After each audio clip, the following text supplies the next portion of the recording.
Ya sebenarnya chemistry kebangun tuh kan karena seringnya interaksi dulu ya. Jadi karena kita sering berinteraksi kayak gini, udah pergi haji berapa lama, sudah sering ketemu, sering diskusi, akhirnya kita tahu value orang ini seperti apa ya. Kemudian track record ya. Jadi orang ini sebenarnya bisnis untuk apa sih, mau ngapain sih, kita tahu ya. Terus track recordnya ya, tipikal orangnya seperti apa, itu seringkali kita suka gagal kalau teman-teman hanya melihat kekerenan orang, apalagi lewat media sosial kan tahu sendiri lah ya, banyak kepalsuan, lebih palsu dari kaki palsu. Nah itu butuhnya, makanya kalau di Islam suruh safar 3 hari yang nginep ya. Family camp ini contohnya, nanti ketemu mas ini semua orang-orang ini, oh gitu-gitu aja. Ada yang bagus ya ketemu ya. Sebenarnya itu lebih ke value. Jadi dalam menyikapi segala sesuatu, dalam bertindak, dalam berkomitmen kita lebih tahu ya gitu. Itu biasanya memang perlu waktu. Dan itu bukan soal berarti teman SMP, teman kuliah, teman enggak, bukan di situ. Karena value itu tadi terbentuk sangat lama tadi ya. Nah, itu yang membuat value orang itu punya sudut pandang, setiap orang berbeda. Nah itu yang kita harus cari, sama enggak nih, cocok enggak. Terlalu misalnya ada orang yang terlalu hitung-hitungan ya, terlalu ngitung-ngitung hal-hal kecil, itu biasanya sebenarnya dari interaksi, dari cerita, cara dia menghadapi masalah, kita akan tahu gitu. Contohnya kayak gitu.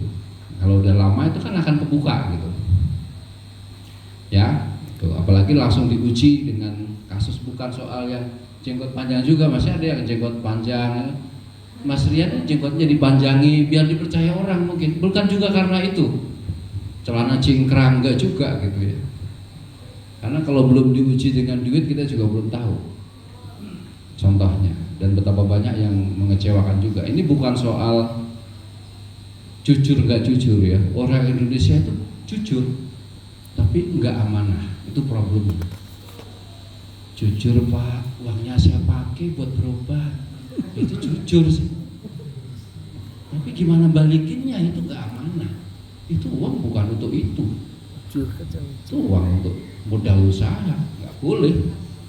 Itu di orang kita banyak yang belum sampai level amanah, tanggung jawab, lakukan sesuai target, sesuai rencana, sesuai yang diomongin, jujur. Kalau hal yang kayak gitu, saya lebih percaya teman-teman yang Tionghoa itu jauh lebih komitmen. Apalagi memang saya belajar sama orang Jepang ya, kalau orang Jepang itu komitmennya luar biasa. Yang namanya meeting jam 1, Kak, dia akan usahain jam 1 kurang 5 udah duduk di sofa tempat nunggu minimal. Kalau dia datang lebih cepat, dia akan tunggu di mobil. Bisa jadi dia datang setengah jam lebih cepat, tapi dia akan tunggu di mobil. Nanti kurang 5 atau kurang 10 dia baru turun untuk nunggu di kursi. Itu kalau orang Jepang ya. Kalau orang sini janjian habis duhur. Janjian apa itu habis duhur? Gak ada habis duhur. Gak ada habis duhur. OTW.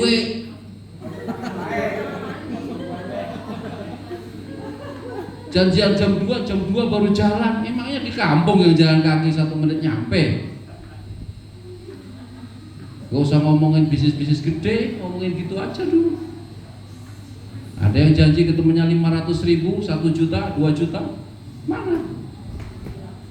Kalian balikin gak sesuai waktunya? Kalau gak balikin, datengin, temuin. Sorry bro, kondisi kayak gini. Bukan hilang. Bahkan kita udah tahu seminggu ke depan kayaknya gak mungkin. Datengin seminggu sebelum. Telat, gak mungkin ini berat. Jangan nunggu ditanya. Itu namanya, itu partner yang saya cari. Contohnya kayak gitu. Saya dulu bisnis ekspedisi itu pinjem temen. Saya bilang, mas, saya ada pengiriman ke Surabaya, butuh modal nih 2 juta. Nanti hasilnya kira-kira ya 3 juta lah. Tapi sampai sebagai investor tak kasih untung 500.000. Ya, yang lain kan buat operasional juga. Mau mas, kira-kira sekitar 3 minggu saya balikin. Setelah itu tuh biasanya udah hitung, kirim sampai sana, penagihan maksimal 2 minggu cair kan. 2 juta saya tunaikan beserta hasilnya. Kalaupun dari bisnisnya belum balik, tapi kita yakin kalau kita akhirnya punya uang, saya balikin dulu minimal modalnya, tunggu ya hasilnya, tunggu datang. Itu contoh ya. Itu namanya komitmen. Kalian mau ngomong 2 juta rupiah sama 2 juta dolar itu sama. Yang mau mikir dapat 2 juta dolar 30 miliar ya, berarti kali 15.000. Tapi 2 juta rupiah nggak bisa tanggung jawab, nggak usah ngomong, ke laut aja. Ya, ini gunung loh, ke laut jauh nih. Yuk, tendang sampai gelinding-gelinding sana ke laut. Itu ya, refleksi sendiri masing-masing. Nah, itu namanya attitude, itu namanya karakter. Itulah karakter pengusaha. Saya kalau meeting sama orang udah tahu bakal telat, setengah jam sebelum telat saya udah ngomong, sorry kayaknya telat setengah jam nih dari Google Map. Bukan orang nanya, bro di mana bro? Sorry ya kayaknya telat. Itu mah cemen. Orang udah nunggu 10 menit udah ini baru ditanya, bro sampai mana bro? Kayaknya masih macet nih. Nggak ada. Itu caranya komitmen itu. Itu dari janji aja udah ketahuan. Orang kita kayak gitu semua. Ya apa ya? Makanya nggak banyak yang jadi pengusaha gede. Emosi saya nih.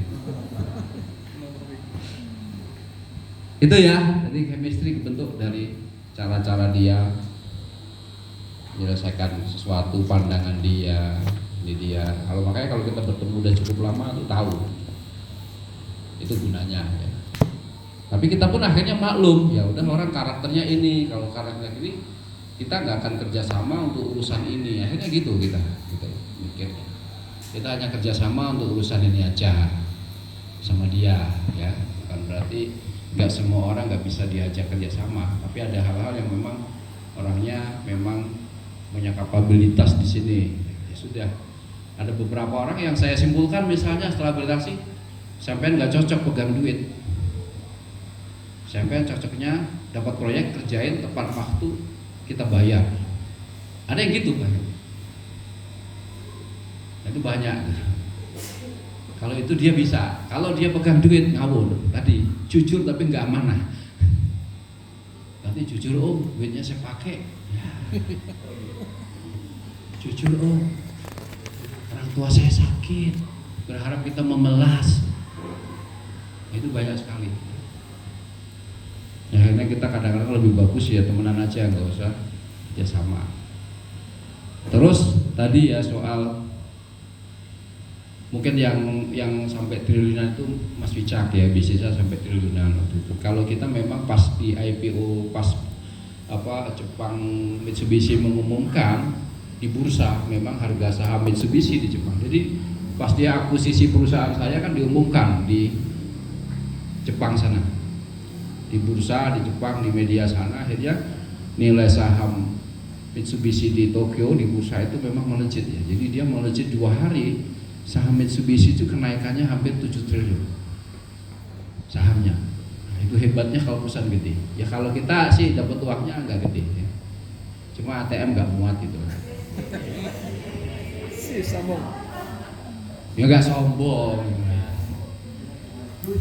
Jujur aja ya. Apa adanya kan nggak sombong. Tolong dicatat. Bukan flexing kan apa adanya. Nah cuma kadang-kadang gini mas, maksudnya kenapa kita akhirnya bangun bisnis lagi, sekarang ribet-ribet lagi, mau IPO itu capek luar biasa ya, duit keluar banyak, energi luar biasa.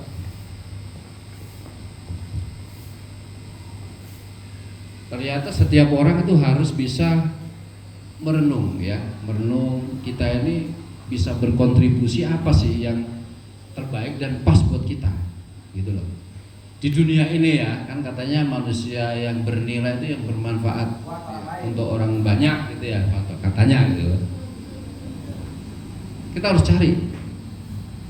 Sebenarnya bisa kayak tadi ya, sate-sate, makan hasil deposito, apalagi depositonya syariah ya, biar nggak riba kesannya gitu. Gitu. Atau sekedar duduk dari perusahaan-perusahaan dapat income bulanan, ya itu sih cukup, nggak ada masalah. Terus kita jalan-jalan bikin konten kreator ya Bu ya, keliling dunia nih dari mana, nah, gitu kayaknya seru gitu. Tapi buat saya akhirnya, saya pribadi ya, kalau buat saya pribadi akhirnya kan, atau setiap hari cuman misal ke masjid ya, dengar ceramah di YouTube, datang lagi ke masjid, ya kan. Kita pun pernah lakukan juga fase kayak gitu ya. Jadi kita naik Alphard disupirin cuma ke masjid, pulang, masjid lagi, itu pernah juga gitu. Sultan.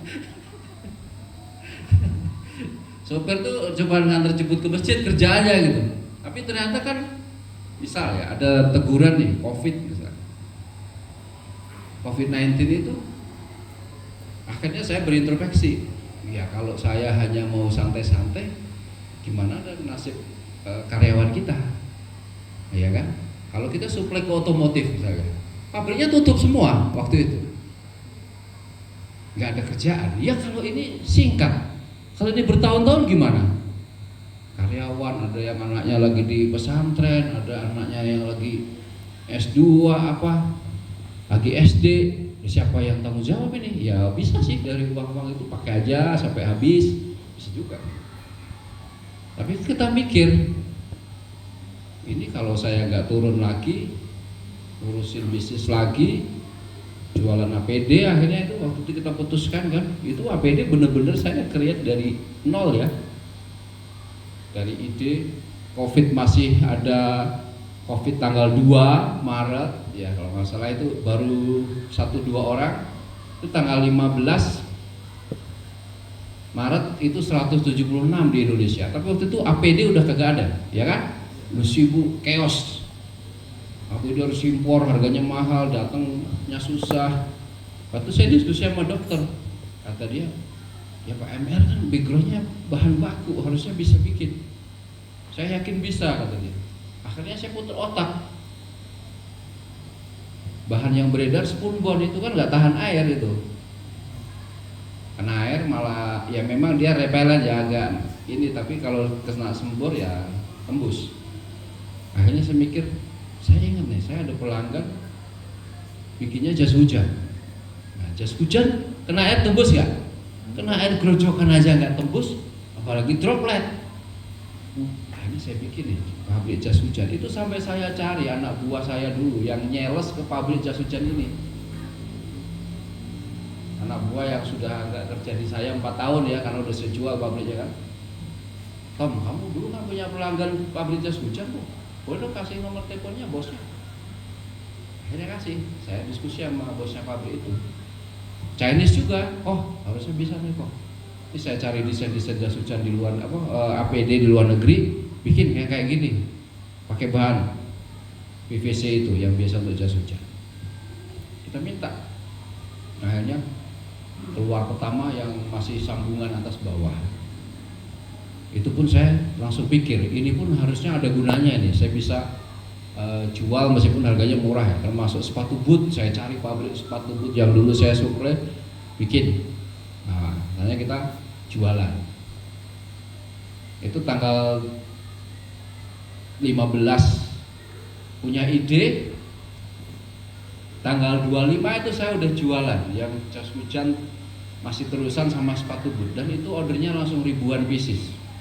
Karena saya ambil momentum kan, orang lagi butuh. Tapi saya nggak jual mahal ya, saya jual sekedarnya aja untuk membantu masyarakat. Tapi tetap ada lah untung lagi buat karyawan. Nah, kemudian baru kita desain jas hujan yang dibuat seperti APD persis, desainnya yang bagus. Kita baru pasarkan. Akhirnya boom itu kan, langsung banyak itu order, ribuan. Nah, akhirnya solusi untuk karyawan ada, dan kita pun mau nggak mau ya terjun lagi. Ini ada tantangan lebih besar. Kalau cuman liburan terus atau ke masjid terus, ya terus ngapain kita nih? Masa mau masuk surga sendiri Pak Tok ya? Kayaknya lebih berfaedah ini, saya bilang, bisa ngurusin bisnis, orang banyak masih bisa kerja dan seterusnya. Itu yang saya pikirin Mas. Nah itu ya meskipun ya udah nggak sengoyo zaman dulu lah ya. Mungkin zaman dulu kita di grup itu bisa total 500 orang gitu ya. Pernah juga kita sampai 2000 orang karena kita ada joint operation. Ya kalau sekarang sih nggak banyak-banyak lah. Yang penting apa ya